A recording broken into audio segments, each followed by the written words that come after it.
नमस्कार दोस्तों, study corner India में आपका स्वागत है। तो आज हम बात करेंगे UPSC CAPF assistant commandants exam की। तो दोस्तों ये एग्ज़ाम होता है, ये सीएपीएफ जो सभी सीएपीएफ होती हैं, सीआईएसएफ, सीआरपीएफ, बीएसएफ, आईटीबीपी और एसएसबी, यानी कि 5 सीएपीएफ जो मिनिस्ट्री ऑफ होम अफेयर्स के अंडर आती हैं, उनमें ऑफिसर्स के सिलेक्शन के लिए ये यूपीएससी सीएपीएफ का एग्ज़ाम होता है, जो यूपीएससी करवाती है ऑब्वियसली। तो ये दिल्ली पुलिस के लिए नहीं होता। दिल्ली पुलिस के लिए आईपीएस ऑफिसर्स आते हैं जो कि सिविल सर्विस एग्ज़ाम के द्वारा आते हैं। हालांकि जो सब इंस्पेक्टर्स का एग्ज़ाम होता और कांस्टेबल्स के लिए जो सिलेक्शन होती है सीएपीएफ में ग्राउंड ड्यूटी के लिए, वो एसएससी जो करवाता है वो दिल्ली पुलिस के लिए भी होती है। तो ये एग्ज़ाम साल में एक बार होता है।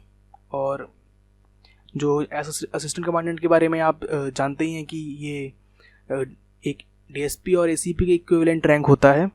हालांकि मतलब इनका जो रोल है वो अलग होता है उनके मुकाबले। तो एग्ज़ाम पैटर्न जो होता है इस एग्ज़ाम का, तो ये थ्री लेवल एग्ज़ाम है, 3 स्टेज एग्ज़ाम है। तो पहला स्टेज होता है रिटन एग्ज़ाम का, दूसरा होता है पीएसटी, पीईटी, एमएसटी। तो इसको बोलते हैं physical standards test, physical efficiency test और मेडिकल स्टैंडर्ड टेस्ट। तो 3 तरह के टेस्ट होते हैं, ये 2 दिनों में करवाए जाते हैं। इसके बारे में डिटेल में जानेंगे अभी। और तीसरा होता है पर्सनैलिटी टेस्ट, यानी कि इंटरव्यू, जो लास्ट स्टेज होता है। तो इस एग्ज़ाम का जो रिटन एग्ज़ाम होता है उसमें 2 पेपर होते हैं, पेपर 1 और पेपर 2। जो पेपर 1 होता है वो 250 मार्क्स का होता है।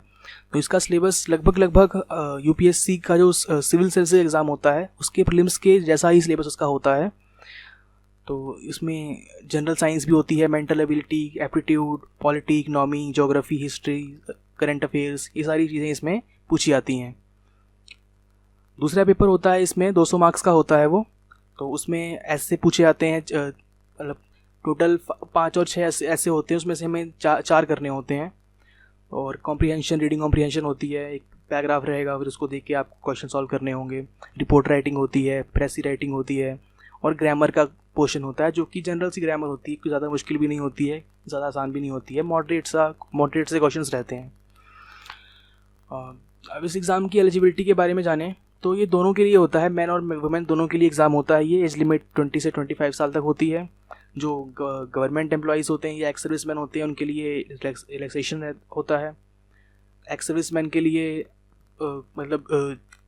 उनके रिटायरमेंट के बाद जो उनकी जो एज होती है उसके हिसाब से होता है। और गवर्नमेंट एम्प्लॉइज़ के लिए 5 साल का एक्स्ट्रा रिलैक्सेशन दिया जाता है। और बाकी जो कैटेगरी वाले होते हैं, SC ST के लिए 5 साल का, और OBC के लिए 3 साल का इसमें एक्सटेंशन रहता है। तो और एजुकेशनल एलिजिबिलिटी देखें तो ग्रेजुएशन जिसने किसी भी फील्ड से किया हो और किसी रिकॉग्नाइज्ड यूनिवर्सिटी से किया हो, चाहे उसमें मार्क्स कोई मैटर नहीं करते हैं, चाहे कितने भी मार्क्स हो आपकी, चाहे 60% से कम हो या ज़्यादा हो, कोई मार्क मैटर नहीं करता। तो सभी लोग जिन्होंने ग्रेजुएशन किया है वो एग्ज़ाम को दे सकते हैं।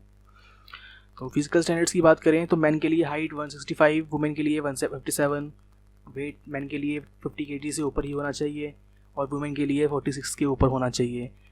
Chest for man 81 centimetre with 5 centimetre minimum expansion, और ये वुमेन के लिए एप्लीकेबल नहीं है। Check your BMI। हाँ, तो दोस्तों जब PST यानी कि फिजिकल स्टैंडर्ड टेस्ट के लिए आप जा रहे हैं, या जिसको नॉर्मली फिजिकल बोल देते हैं, तो उसके जाने से पहले आप अपना वेट ज़रूर चेक कर लें। आप प्रैक्टिस तो करेंगे ही करेंगे उसकी, लेकिन वेट भी अपना चेक करें, अदरवाइज़ आपको फिर बाद में दोबारा रीमेडिकल के लिए जाना पड़ेगा। तो इससे अच्छा है कि आप पहले ही अपना वेट सही करके जाएं, वेट लूज़ करके जाएं। आपका जो BMI है वो सही होना चाहिए।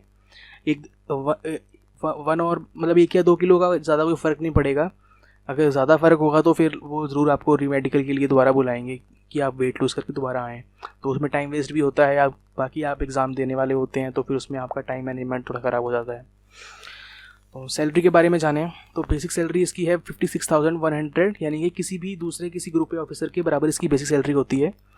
तो ये सिर्फ बेसिक होती है। बाकी जो ग्रॉस सैलरी बनती है वो basic plus DA plus HRA plus TA यानी कि ट्रैवलिंग अलाउंस, और बाकी जो अदर अलाउंस होते हैं आपके जो फील्ड में जब आपकी जॉब लगती है उसके हिसाब से वो आपको बाकी अलाउंस मिलते हैं।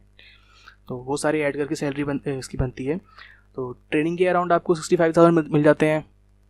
और आफ्टर ट्रेनिंग वो डिपेंड करता है कि आपकी पोस्टिंग किस लोकेशन पे है, उसके हिसाब से आपको सैलरी मिलेगी। तो वो 70 से लेके 75,000 तक आपकी सैलरी आराम से इतनी बन जाती है। तो बस यही था इसमें अभी बाकी अब मेडिकल स्टैंडर्ड्स के बारे में और फिजिकल स्टैंडर्ड्स के बारे में आगे डिटेल में जानेंगे, और इस एग्ज़ाम के जो पैटर्न है, क्वेश्चंस जो पूछे जाते हैं, उसको हम आगे आगे के लेक्चर्स में डिटेल में जानने की कोशिश करेंगे। तो धन्यवाद।